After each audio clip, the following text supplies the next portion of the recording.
What's going on, buddy? Not much. How you been, man? It's a different world than we left it a month ago, the last time we recorded. I can tell you that much. It is. Some stuff has happened. Yeah, one thing in particular. How's quarantine life, man? It's kind of weird, actually. It became official today. Happy St. Patrick's Day. Aaron go brah. And I've been listening to Flogging Molly, and I was in a good mood. And then we got sent home. And I'm going to work from home for the foreseeable future. My wife got sent home as well. Somebody at her workplace might have it. So getting real pretty quick, I guess. How are you? How's life on the inside, I guess? Usually it's how's life on the outside. So one of our local podcast studios was like, send us, a voicemail telling us how this has affected your life. And I DM'd the founder back and it was like, I feel kind of guilty, man. Social distancing has kind of been my lifestyle and I work from home in the basement. It seems like nothing has really changed for me. That is, bound to change in any second, I'm sure. But business as usual on my end for the most part. Right. I guess that's true. And what's kind of ironic is once it was claimed a pandemic, since then I was at 3 international airports, a conference with 2,000 people, and then Universal Studios in Florida. So yeah, pretty exciting. Exposure exciting therapy, week. Maybe. What's the opposite of social distancing? I guess just being social.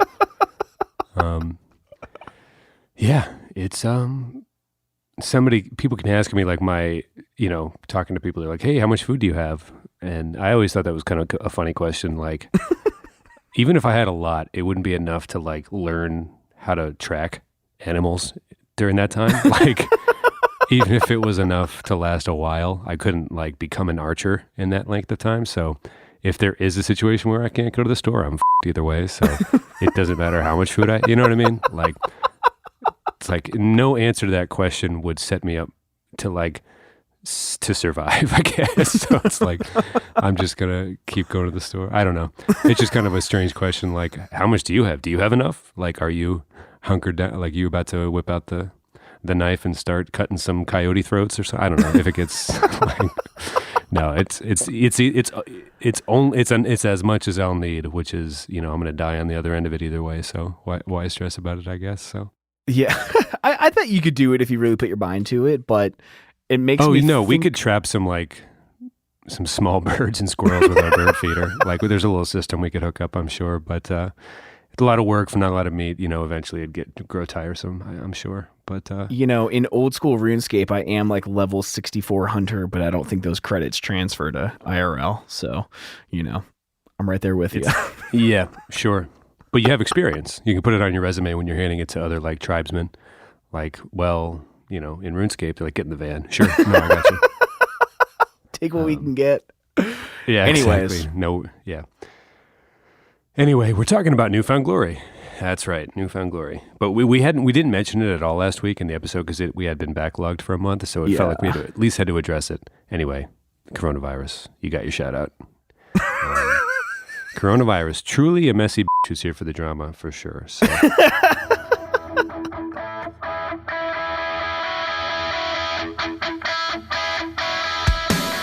What is going on, everybody? I'm Tom. And I'm Pat. We're best friends, and you're listening to the Reminiscent Podcast. Newfound Glory came out with new music. Recently, Petals for Armor came out with new music. Ooh. There is talk on Twitter, which we'll get to later, about Chad's response to Haley. Dun, dun, dun. But we're, of course, following the rubric of the show, going to talk about an old song. Tom, we're talking about an old one today. Right. Will you tell the good people where we're at? Or you had a little bit of housekeeping, maybe? Is that where, if I'm not jumping ahead too far? Oh, no, yeah. I just wanted to give a quick shout out to 2 of our founding members from Patreon, Kara and Caleb, the first to sign up. I'm stoked about that. I've been uploading a ton of stuff to our Patreon. That's been kind of fun in the post-show chats. We're going to record one after this, photos, videos of the recording, yada, yada. Anyway, thanks, guys. It really does mean a lot, and patreon.com/reminiscent, blah, blah, blah. That's all I'll say of that. And yes, we are doing today All Downhill From Here off of the album Catalyst. And I don't think we tried to plan this, but the song actually was released March 22nd, 2004. So just 2 days after we publish this episode, it will be celebrating its 16th birthday, getting that learner's permit. Hey, happy sweet 16. You give it a car. Give it one of those unicycles that you see in the first frame of the music video. I actually learned what a catalyst was in 8th grade biology, probably very near when I had to know what the name of the album meant. So that felt cool in a middle school sort of way. Two different middles there. But it's like, oh, I know what a catalyst is because I've been to school twice. And they're like, really, what is it? I'm like, I actually don't know, but I've seen the word is what I meant. That's what I really meant, yeah. Right. Let's get this out of the way. Going downhill from here, does that mean it's going to be better or worse? Considering that you would be... I've heard this argument many, many times. Where do you sit on whether or not all downhill from here means that it's going to be an easy ride downhill, or it's going downhill, it's going down like the stock market crash we're currently experiencing, heading into a recession that may break our social norms for an undetermined amount of time? You know, it's funny because I've had this conversation before and people liken it to riding a bike downhill. You're coasting, it's easy. And, you know, I feel like I'm one of the few people that would actually have an argument to that of like, yeah, well, I ride brakeless fixed gears. Going downhill is actually harder than going uphill. Oh, no. Okay, that's right. Talia that metaphor comes collapsing would do down. you dirty. Do you think the unicycle that we see in the first frame of the music video is a fixed gear? Unicycles are fixed gears. Hey, actually. There you go. So he's not going downhill. He's just going straight. Well, I don't want to jump ahead, but he's going straight for the center of the city at that point. He must be working on a tip because they haven't even started building yet. Who are you working for? so I'm jumping ahead. You probably have fast facts and stuff, but that dude is hauling through the desert. He is like, there's no doubt it's a kamikaze situation for sure, which is kind of dark. It's like, oh, look at that little monster. He's on a unicycle. How weird. But no, it gets intense. There's like class warfare. There's like a metaphor for, it's actually kind of a weird video.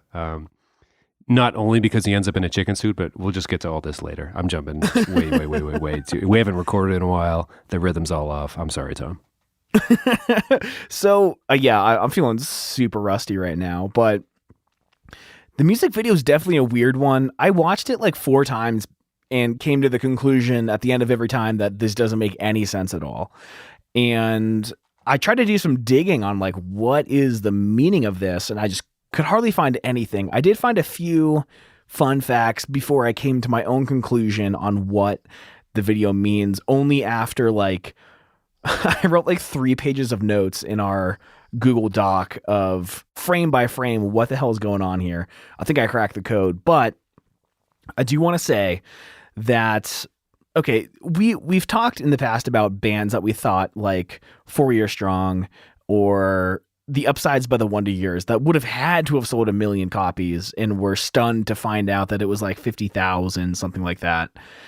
And this album Catalyst debuted number 3 on the Billboard 200 chart, selling 146,000 copies in its first week, and went certified gold in August of 2004.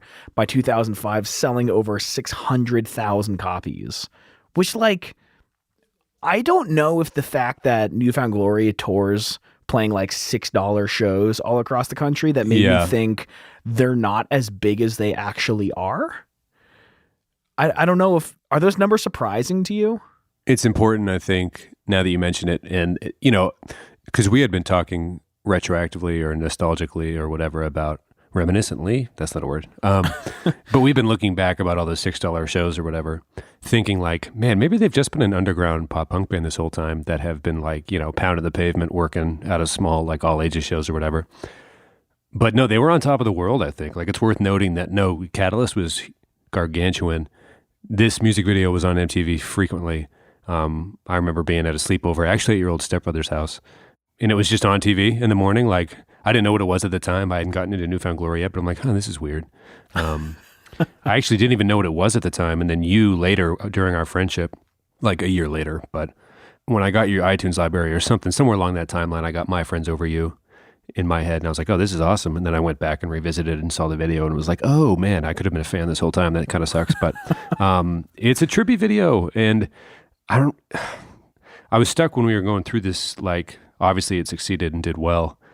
Is it their best song / is it one of the best pop punk songs in the genre? I don't know. Like, New Found Glory is important. They just recently had their like March Madness tournament social media thing, and there was a big discussion about whether or not this My Friends Over You or like one of them was facing understatement in one of the later rounds or something, and it was kind of like upset alert or something. But I wondered where you stood on, is this their best song? Is it close? How important is it to one, the subgenre, and to their own discography? Yeah, it's hard, man. If not tied for first, this comes in second place to My Friends Over You in terms of songs of theirs that I like the most. I think I discovered New Found Glory in 8th grade, which would have been 2004. Wait, no, 3? No, it would have been 2004 because I think it was after this song came out. And just kind of having My Friends Over You and All Downhill From Here on repeat forever, just over and over and over. And yeah, you went through the 99 Red Balloons cover by Goldfinger phase, but I remember My Friends Over You being one of your phases for sure. Oh, yeah. Yeah, and the music videos, I think New Found Glory has made some of the best music videos. Like, I don't think they invented the genre of like the pop punk guys trying to be goofy, but they do it, I think, the most successfully and effortlessly. Do you have any? I mean, we've done episodes on the Sum 41 episodes that would beg to differ, so it's hard not to get lost in all the stuff we've covered at this point. But wow. My Friends Over You is a fun not introduction to the band necessarily, but they're, closed space. There's no real story. It's weird because this one's like a story. I don't know if that means it's high budget or not. Really at the same time. But then they try to do the goofy thing in the middle during the bridge with the chicken suit. And I'm like, I'm not sure if they even know what this is supposed to be. So it's got to be, it's kind of like when you're a Weezer fan for so long, you don't want to say that Buddy Holly's your favorite song of theirs. You know what I mean? It's like All Downhill From Here is kind of like Old Faithful. It's going to be there for you. It still hits. But over time you get to like, as a fan, pick your like cool, not obvious favorite song for your own personal reasons. And that's fun, a fun part of being a fan. But I could see how like My Friends Over You is a little more dynamic maybe, and maybe a more fun answer, when really All Downhill From Here ruled the world for a long time. It felt like, major MTV play and stuff like that. So I think it's nice. It's good that you noted that. Like, let's not keep calling them the $6 show, Pound the Pavement Kings. These guys were huge. Yeah, and I mean, I'm seeing something on here that MTV's Total Request Live, or TRL, they had to retire it from the show because it says fans voted it the number one video 50 days in a row or something. Just Whoa. Like fans really showing up. And I do want to give, I guess, a quick shout out to the music video director. They had a team of French animators, which for some reason I feel like that makes sense. I don't know, the imagery now, it's like, oh yeah, French. It's way higher brow than any other of the goofy videos we've been mentioning. Right. Like, there's definitely, I think that's why it feels so weird, because it's like this should have been them having a fake diving board competition at a local pool, like Sum 41. You know what I mean? Right. Like that's what it, by all accounts, should have been. But it was this like class commentary, claymation, Wild Wild West meets Mad Max Fury Road thing. And you're like, I don't think, no disrespect to New Found Glory at all, I don't think this song deserves obscure, weird modern art that was what this video was, except for the bridge, which again was just that pop punk music video bullshit, like with the chicken suit. But like the French artist would have been like, you guys really want to do the chicken suit thing? It's like, oh yeah, no, we get it. I know, I'm just kidding. I don't know how it would have played out, but I think now that you say that makes all the sense in the world and explains exactly why it felt wrong this whole time. Well, let me talk about the director. I don't know how to pronounce this. Meiert Avis? Meiert? I don't even know. An Irish music video and commercial director. Meiert? Anyway, he's directed music videos for artists such as Bob Dylan, Bruce Springsteen, U2, Avril Lavigne, Paramore, Alanis Morissette, Flyleaf, Jennifer Lopez, and none other than Josh Groban, the Grobemeister. Grobes, the Grobemeister. Got to get him on the show. Mr. Coast to Coast and the Grobemeister. Oh my God. Back at it again. Mr. Coast to Coast knows. And as far as the music production, Neil Avron, producer and recording engineer with his team, we talk about him all the time. He has done so many bands we talk about. Tom Lord-Alge was the mix engineer. He did Angels and Airwaves and a ton of other bands. And Ted Jensen was the mastering engineer. Fucking legendary, famous mastering engineer. They all did a really good job. I think this album sounds great. So wanted to get the credits out of the way. But yeah, I really wanted to go like shot by shot for this video. And again, I watched it quite a few times and didn't really have like any inkling of a storyline we could even discuss. So my mind went to, there are these monster type things. Should we try to figure out the hierarchy, the ranking of the creatures that take place in this video? And as I started to really pay attention to what they're doing, all of a sudden the video made sense to me. And I kind of want to talk about the creatures in particular. Right. We can, after this one quick aside. Yes. You had noted here in the notes, you wanted to talk about how, and you mentioned it a little bit before, but I don't think we really dug deep into the point that you had written. 4 Years Strong made a lot of, got a lot of fans doing a very repetitive kind of like, we do this quickly and cleanly. And you had made the note that Newfound Glory doesn't necessarily reinvent the wheel every other album. Did you want to expand on that? If not, that's cool. I just didn't want you to miss your opportunity if you had like a larger point to kind of delve into there. No, I would have totally blown right by that. Yeah, because we talked about 4 Years Strong, not their, especially their album Rise or Die Trying. There's not a lot of nuance. It's just we're at 11 and we're staying here, and it which worked. is tremendous. Right, it works. You're right.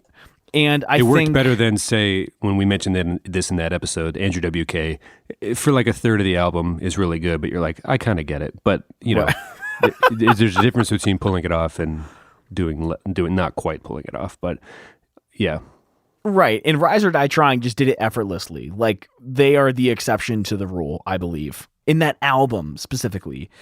I think Newfound Glory's career is an exception to that rule, where a lot of people are like, when the Wonder Years changed and everyone's like, oh, I miss the old Wonder Years. And it's like, well, the band needs to change in order to like stay relevant or like to grow.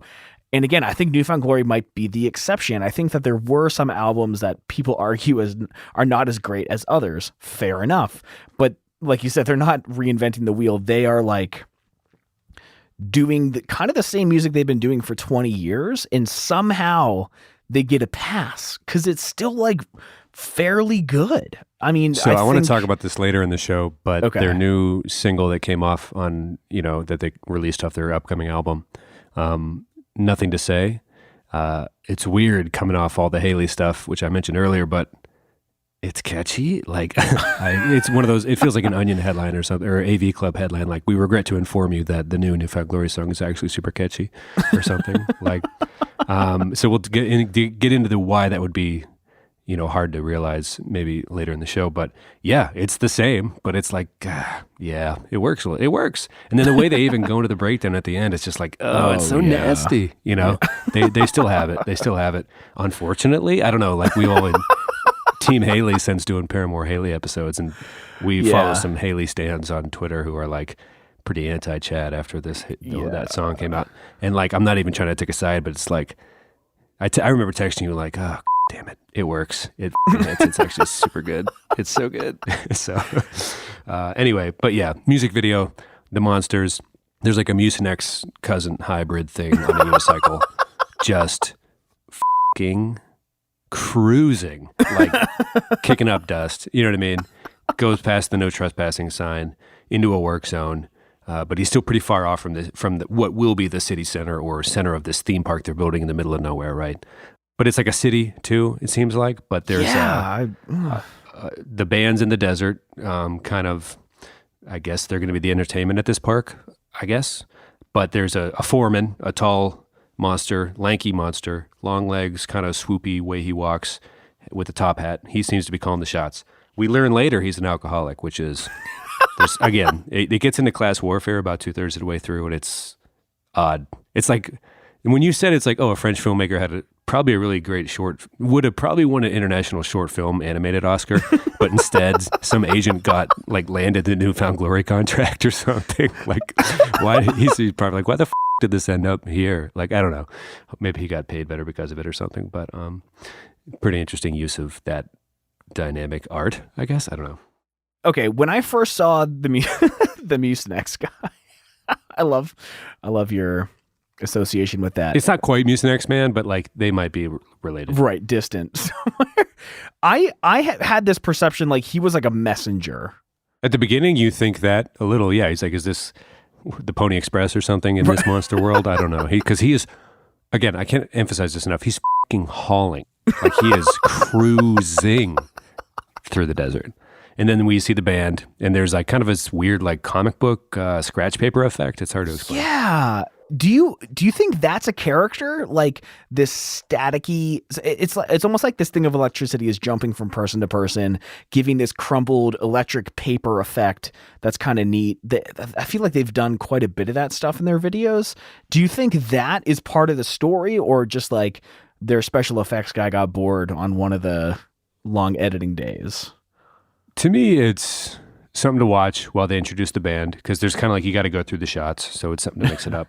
But also, it kind of breaks your eyes up from what you would expect to see, and then like I guess you kind of like expect for reality not to really apply in whatever this world is. So I think it also works in that sense. Like, hey, this isn't just going to be the band. This isn't like a Mad Max sequel or a Wild Wild West thing, like, which I looked it up, came out in 1999, 5 years before this music video came out. And after watching it a little deeper, it's more of a Mad Max Fury Road thing, way ahead of its time, honestly. Just kidding. But yeah, I think to me, it's just kind of like, hey, this is going to be kind of, hang in, guys, a French guy made this. I don't know. But yeah, no, to me, it's just like maybe like, whoop, things might get weird from here on out.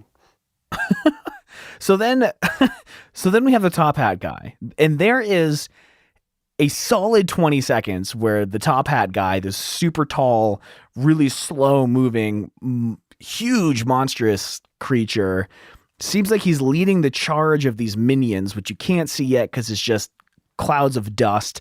And it seems for a second like almost kind of Tolkien, like troops advancing. And this guy's like clearly the ringleader of sorts, like he's operating all these minions or something. Is kind of. Yeah, I got two different vibes. I didn't quite get what you mentioned. I'm picturing kids in the book/movie holes being let out to dig their holes, free labor.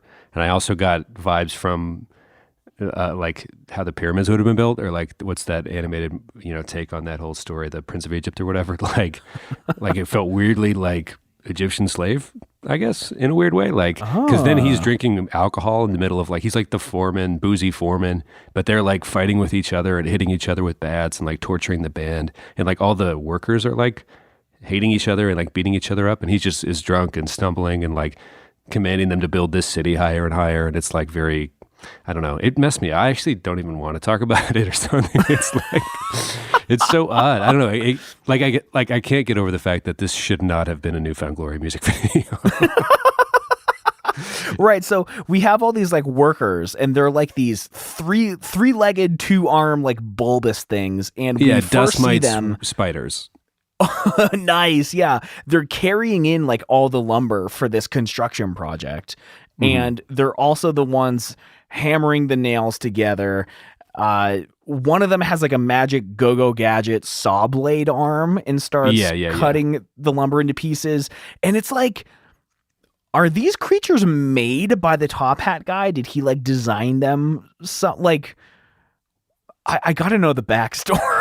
Right, but then the implication is like, are they lesser than the top hat guy? Because he's just an alcoholic idiot. Like, who put him in charge and why is he better than them? Because they're so skilled and they're building this thing so fast. It's like, man, It's cruel is what it is. Because I don't know, it gets out of hand quickly. I mean... So what I wrote sorry, down... I'm jumping way ahead. I just have I'm streamlined in this one thought after watching it, and I'm sorry.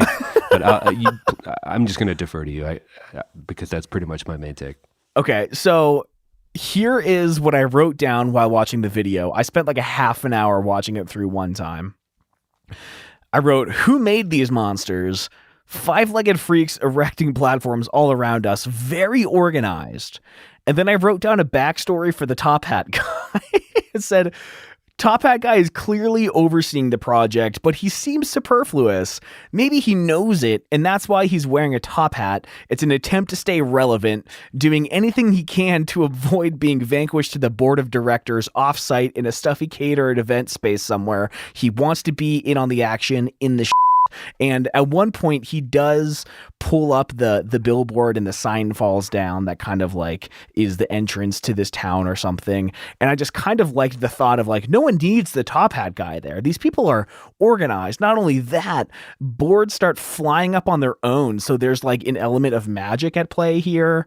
And now the band, you see Cyrus, I believe it is, in the crane pulling up boards.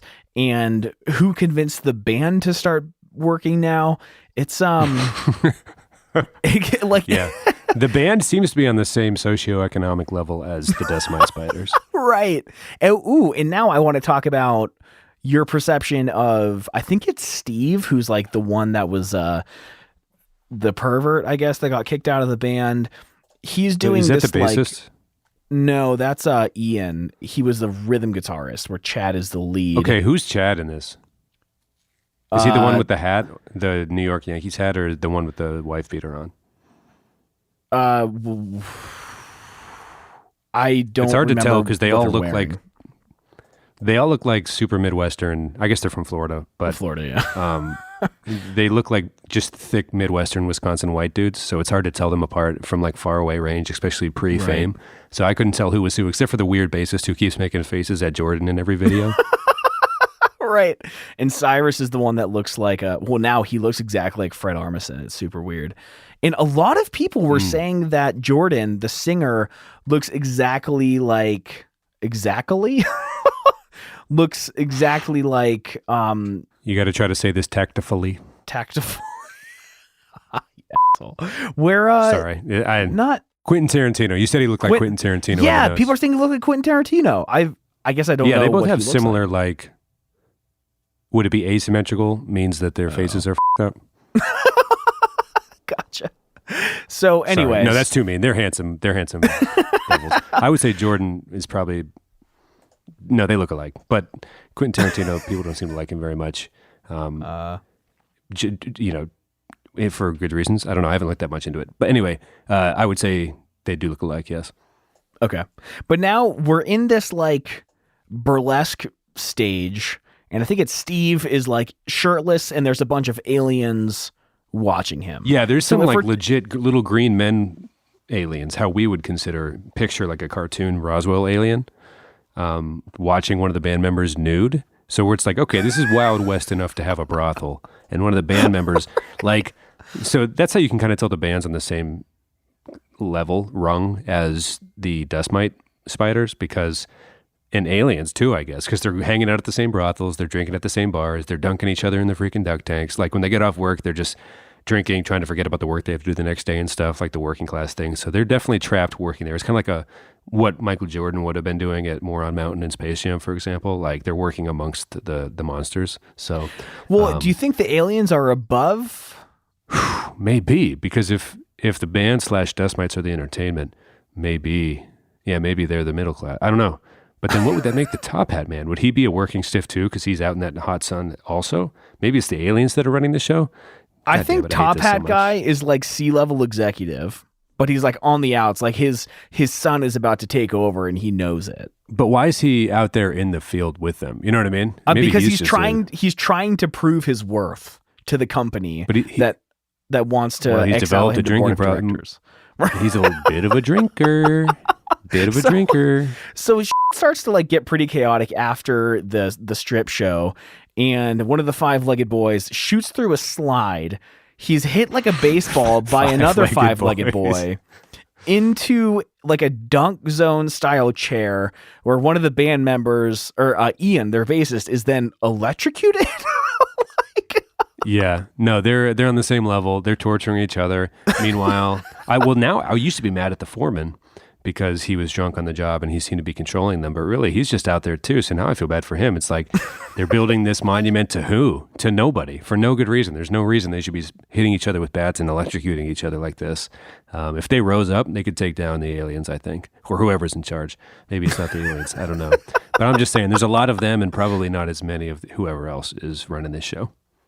So as Ian gets electrocuted, the platform starts rising to the heavens. And I don't know if you noticed this, but there's like a wooden sign. The only word I can make out was sugar free.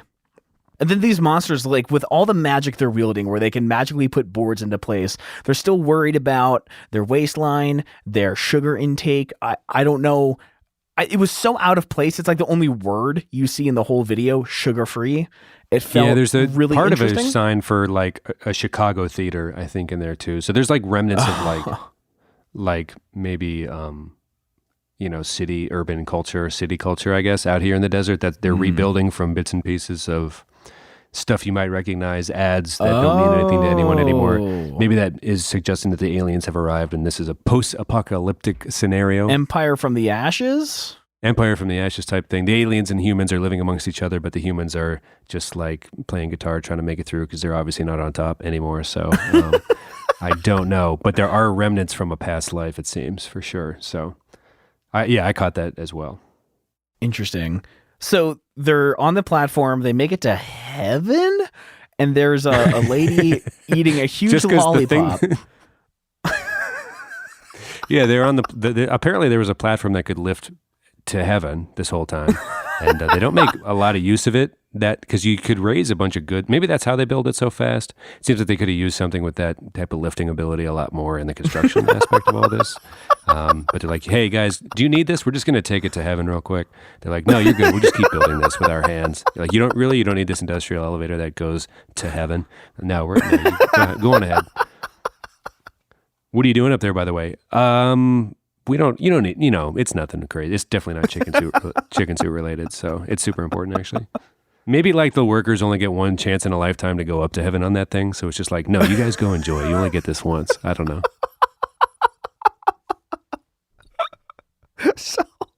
So the band's in I would heaven. watch that movie. I want Shia LaBeouf to star in the movie version of this music video. Oh my I'd watch the hell out of that thing.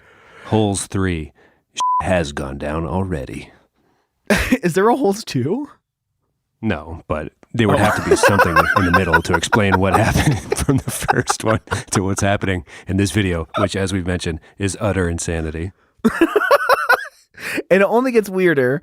They're now on the platform in heaven. There's like holes and then all the Transformers, and then this would have to come somewhere after many of the Transformers. Okay, I'll stop, but it's got to be Shia LaBeouf related. I don't make the rules. That just seems to be, to me, how directed by Quentin Tarantino. Okay, go on. Jesus Christ. So they're in heaven. The band's there with a lady eating a lollipop. The typical video girl, to call back to My Friends Over You. There's a lobster, a raisin or something. I wrote, holy shit, is that the Easter Bunny? And not the aliens themselves, but people dressed up as the aliens. And this is so fucking bizarre that I cannot this is the cave, imagine. Dude. This is the allegory of the cave. I can't imagine that this was a mistake, that it wasn't the aliens themselves, it was something else dressed up as the aliens. So is there a significance to dressing up like aliens? What's the deal? It's the cave, man. They're down there in the cave looking at the shadows, and they think they know what shapes and beings mean. But then they get outside, they go up, and they're like, oh, you guys are just making fun of this, and you have told us what the imagery needs to be and what things are. They see the light. They see the light. Also, you were like, it just struck me as funny. You're like, all right, come on, Pat, let's reel this back in. So there's a singing son off the Raisin Bran box, and he's in a chicken suit. That's like, come on, we got to keep it serious here. Well, the son, dude, okay, I think the son might be God in this. Also, in this the MVP of the video here. overall, I think.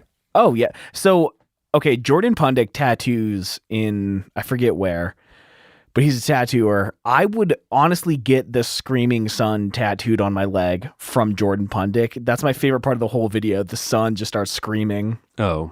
And you keep pulling me down. Also, can we talk real quick about the music real quick? Like, this song freaking rips, man.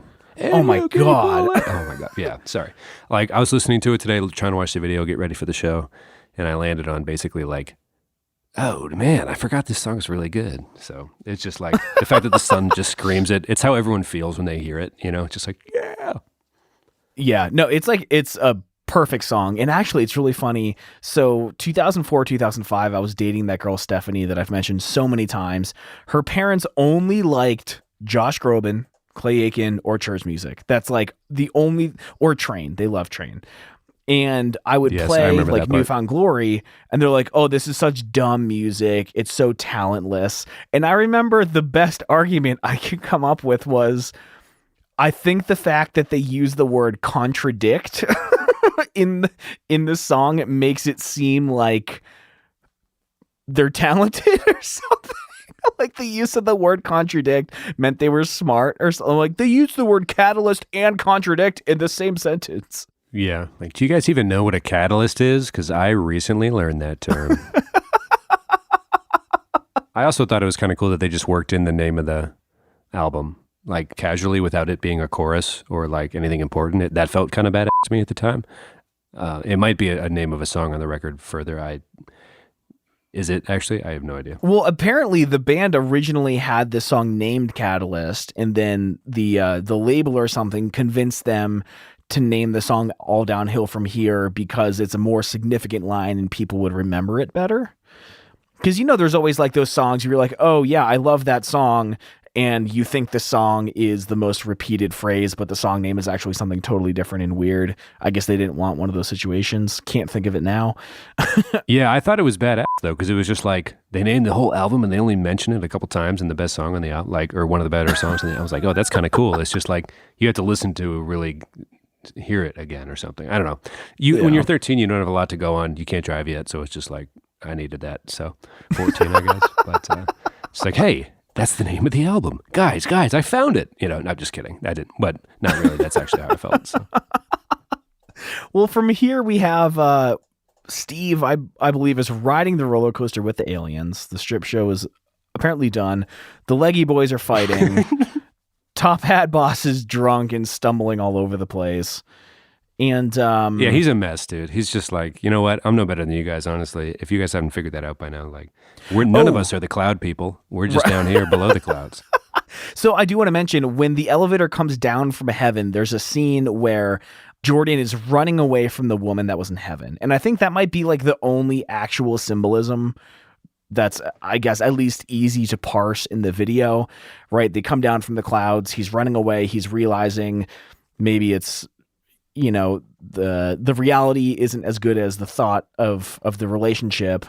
He's seen below the clouds, so they got to kill him, or else he's going to tell the spider mites who will kill and rise up. They're going to rise above. They're going to rise above, to borrow a Black Flag lyric. But I'm not that cool, actually. I just like listen to a fourth of an audiobook, and I'm going to get as much mileage out of it as I can. That's my take. He's seen below the cloud. They figured out the elevator goes that high. No one's dared to press the button. And they're just like, no, now we got to kill Jordan Putnick. And Putnick? Is that what it is? It's probably not even Pundik. close. Pundik, sure. Sorry. I love your work. And yeah, I think that's what they're doing. She's gonna waste him. Although in the video, of course, it's like, she's the girl I'm talking about in the song. But I think she's gonna murder that bitch. Okay, so this is what I think the whole story comes down to. And it took me so many views to try to figure out a meaning for it, but I legitimately think this is the meaning of the music video. The Mucinex guy, the messenger, he's been just hauling this whole time as they build this entire city. It goes into the clouds and it comes back down. It sees like reality. The messenger is late. It tried to get there before the city was built. And when he realizes he's late, the dude runs right through the city and the whole amusement park thing collapses to the ground. And I know that this song is about a relationship, and Jordan dated a girl. The band members were like, she's not legit, dude. And he's like, no, dude, she's legit. He finds out that after, the honeymoon phase is over, she's not. So then when the whole relationship, the whole city comes crumbling down, the band is still on the platform above the wreckage of this city. And while I don't agree with this phrase, I think the honest to God message of this music video is bros before. I think what you're looking for here is my friends over you. Sure. More eloquently said. But no, seriously, like they built the entire park for this event or the relationship. It comes crashing down, but all the dudes are still together on the platform above the wreckage. And I think that is like the whole video. That's it. My friends over you. In actual physically, they are over. Yeah. What do you think? I think that one, this music video is chaos. Two, Newfound Glory didn't deserve what this was and could have been as a short film, an international animated short. Three, I think the work you've put in to make sense of all this is valiant, and you're a warrior in these trenches with me, and I love you very much as a friend. Four, yeah, I think we can confirm that Jordan and Quentin Tarantino look a lot alike. Five, I think that personally, the Heaven people are trying to kill the band members for peeking behind the curtain. That's my take. But am I going to claim to be in a position where I have any confidence in any takes on what's happening here? No. So are you right? Probably. You've thought a lot more about it than I have. I mean, it hit me really hard when I came to that conclusion, and I've done when I say a lot of digging online, I mean 30 minutes, and all the synopses. I wasn't going to say it. We don't have to tell the good people how much or how little we put into an episode each week necessarily, but which it's around that every time. So there's no secrets here. But in my extensive research, all I could find was people saying these creatures build a city and then it collapses. Nothing. Okay, nothing maybe it's metaphors. Hey, my imagination is this Western or this Mad Max thing. I'm playing with my band. I'm trying to build my way up to heaven. I'm trying to build my way up to get to this girl. I think a jet just landed in my yard. Anyway, I can hear it through Skype. Well, yeah. No aircraft has ever been that close. So, on some quarantine vibes, might have to shut this down pretty soon. Maybe they're like, hey, my imagination, my spider mites in my brain, my band, we're building up to heaven to meet this girl in a chicken suit. I'm going to play her a song on the acoustic. It doesn't go well. She chases me down. I'm still hanging out with my band in this, in my imagination, in my vibe, in my zone. Yeah, I think you're probably on it. All right. Well, you work so hard to get up and then it falls off and you're just there with the band anyway, where you started. So, right. Totally. So in 30 minutes, I went from this makes no sense to this is actually pretty good. Right. Although, how did it fall apart? Because they were just enjoying a acoustic picnic and she was enjoying a sucker and then she was chasing him through a haunted amusement park? Or because the haunted amusement park? Because the sun screamed at them. They flew too close to the sun. Oh. No, I don't think the sun's a character in the story. I think the sun is just a ska junkie who's just he was just happened to be interrupting their picnic. And he was like, yeah, pick it up. It's like, oh wait, no, what do you guys you guys need to get the out of here, man. No, I'm just kidding. I'm just talking nonsense and trying to. You're right. I think you're right. I think you're as right as anybody can be for sure. Do you have any final thoughts or any takeaways or any notes about the band at all before we get to songs of the week? No, I mean, I do want to do a lot more Newfound Glory episodes. I think they deserve a lot of respect. They have a tour coming up with Simple Plan called the Pop Punk Still Not Dead Tour. I'm going to try to attend if I can, but they were really important in my life. This song was really important, and I'm glad that I, at least for the first time, tried to make sense of the video. I think we nailed it, and I love it. I really love this band.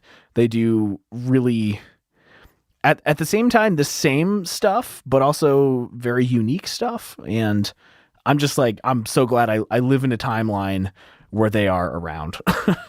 Yeah. I sent out a tweet a couple days ago. It's basically the 4 stages of revisiting the Newfound Glory songs in your library. And, basically it's as told by Simpsons frames, but Basically, it's all fun until it gets weird, and you get to the doubtful, and you get to the failure's not flattering, it's an interesting mental roller coaster to ride every once in a while. And like you, I'm glad it's there because there's a time and a place for sure. Understatement might be my favorite song of theirs. I don't know. My Friends Over You is so good, but lest we should all check ourselves before we wreck ourselves and begin to disrespect All Downhill From Here, because it's fun to remember how huge they were for like a minute. They're not just these little cute little, oh hey, they're pop punk. Now that we're in the subgenre, let's talk about Newfound Glory. No, they were on top of the world for a minute there. So and still, I mean, maybe not just a minute. They're still at it. Weird video, but fun. I'm glad how weird it is. I think that's why we're doing this. We wanted to at least try to get our fingers on it and talk about it because we couldn't keep ignoring it, I guess, right? And it helps that they came out with new music recently, so lots to talk about. Yeah, I think we're going to continue the conversation a bit for our Patreon post show, which I'm calling Reminisced, past tense. But for right now, do you want to give a song of the week? Like, yeah, it's so much music has happened since we recorded. I'm going to go with Nothing ago. to Say by Newfound Glory, not because I'm Team Chad, quite the opposite. I am reluctantly in favor of how catchy that song is, but I'm not. I don't want, if there are any of the Haley stans that follow us on Twitter thinking, I don't want anybody, like, we're not going to tweet out the songs of the week this week or anything. I just want it to be said here and put in the show notes because I want your opinion on the matter. Is it a direct response to the Simmer video? Is it a direct response to the New York Times article about Haley? Is it this? Is it that? There's a lot to unpack. Is there a pop punk beef developing? I don't know if I'd call it a beef. More probably just a sad situation. Did we get a catchy song out of it? We did. How much deeper do we have to dig? And do we have to not like the song because of those things? I don't know. Who's to say? How much are we going to torture ourselves over this thing? But it seems to be a direct shot about what she had to say in that interview. So I don't know. Song of the week, but I just feel weird about it. I don't know. All right. Pat officially not taking a stance as always. Yes, thank you. I thought you were going to mess with me and be like, Pat officially hates Haley Williams. I was like, no.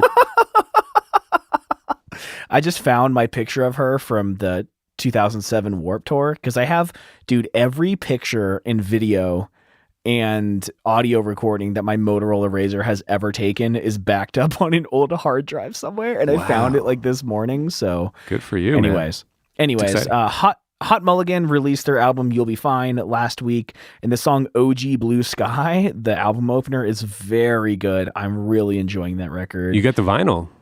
I did. Yeah. Also on our Patreon, but ASMR. yeah, it's so good. It's so good, man. Yeah, they're like Queen Amanda, I believe, introduced me to them, and their previous album was very good. This one is great, just so talented. So, OG Blue Sky by Hot Mulligan. So yeah, they've been retweeting us like crazy lately. So we'll take it. Yeah, get the love back. But right. That's it for this week. I'm excited to be back in the swing of things. I'm excited to get back into a rhythm again. We've been just still working hard at our other stuff for like a month, but like our lives and actual jobs, I guess. But we'll have plenty to talk about maybe on an evening where we're not a little crunched and things are getting crazy with pandemic like situations. But it's good to be back. Hi everybody. These are current. We just recorded this week. That's a good feeling. And sorry for disrespecting All Time Low during the hiatus. People were tweeting at us a little bit. I was kind of lumping them in with kind of late scene hair bands or swoopy straight hair bands. And some people stepped correct or told me I was not stepping correct. I don't know how to use that phrase. I'm not pulling it off, so I'll stop. But it's like, no, they're better. They rise above certain cookie cutter swoopy hair bands from the late scene. So I stand corrected and I apologize. Well, all right. We'll be back next week. Stay safe, everyone. We love you. I love you, Pat. Love you. Yeah. Wash your hands. Stay inside. Listen to the people who know better than you, right? No reason to convince yourself you're being brave and do something terribly dangerous. I don't know. Yeah. Pretty easy to be a hero. Don't do anything. So, all right. Yeah. I love you, man. Talk to you next week. All right. See you. Hey everyone, thanks so much for making it all the way through this super wild episode with us. Hit us up on Twitter @_reminiscentfm. Let us know what you think this video is truly about. I am still not really convinced I'm right, but it's the closest thing we can come up with.